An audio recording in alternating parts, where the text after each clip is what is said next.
De son inconstance, l'OM a perdu plus de 3000 abonnés cette saison. C'est un petit peu normal qu'ils se découragent. Certains qui payent leur place, vous savez, ils achètent les maillots, ils achètent pas mal de choses, donc ils attendent un petit peu quelque chose en retour. Il ne faut pas non plus s'alarmer. À Marseille, on reste toujours une ville de football. Et il suffit d'un rien, d'une petite étincelle pour que les choses repartent.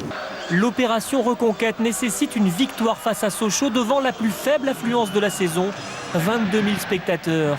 Il manque donc la moitié des abonnés pour voir Michael Pagis inquiéter Teddy Richert. Dans sa quête de séduction, l'OM se heurte à un adversaire plus inspiré. Contre le vent, Sochaux pose le jeu. Option passe courte pour un mouvement conclu par Dagano. Lorixana couvre Barthez devant sa ligne de but.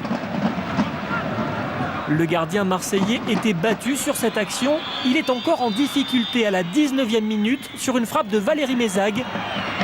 Mais Fabien Barthez reprend très vite ses esprits pour faire opposition à Dagano. La réussite et le talent de son capitaine offrent à l'OM un sursis bienvenu. Sochaux a les occasions, Marseille la maîtrise du ballon, mais accuse un net déficit dans la construction. Il faut un contre favorable pour placer Michael Pagis en position de marquer.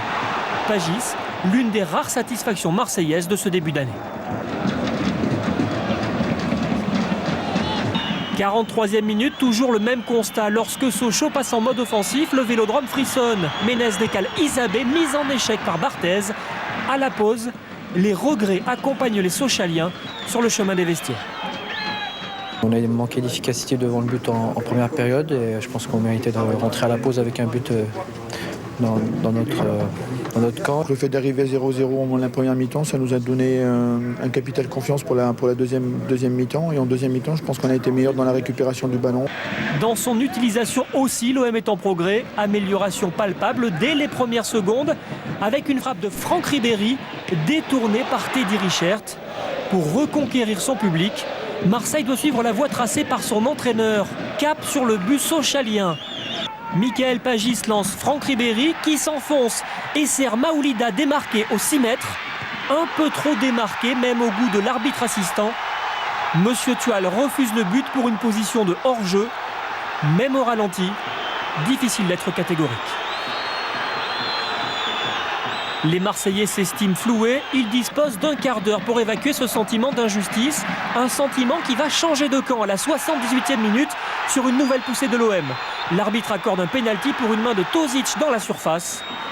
Sévère.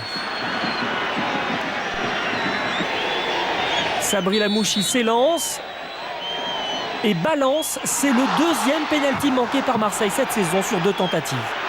Sabri a pris le ballon et voilà, il le sentait, il l'a frappé. Moi, j'aurais très bien pu le rater aussi. Avec le ballon s'envolent aussi les espoirs de victoire pour l'OM qui cède 2 nouveaux points devant des supporters désabusés. À nous de le reconquérir, tout ça, ça tient qu'à nous. Donc avec un peu plus de victoire, je pense que le public sera là. On se déplace pour venir voir des matchs aussi minables avec un temps pareil. Il n'y a aucun intérêt. On n'est pas habitué, on vit avec notre passé et on est habitué à avoir une équipe prestigieuse et c'est pas ce qu'on a aujourd'hui, quoi. Très en vogue en ce moment, le passé de l'OM peut aussi susciter de la nostalgie. Ah, c'est vrai qu'il n'y a pas eu beaucoup.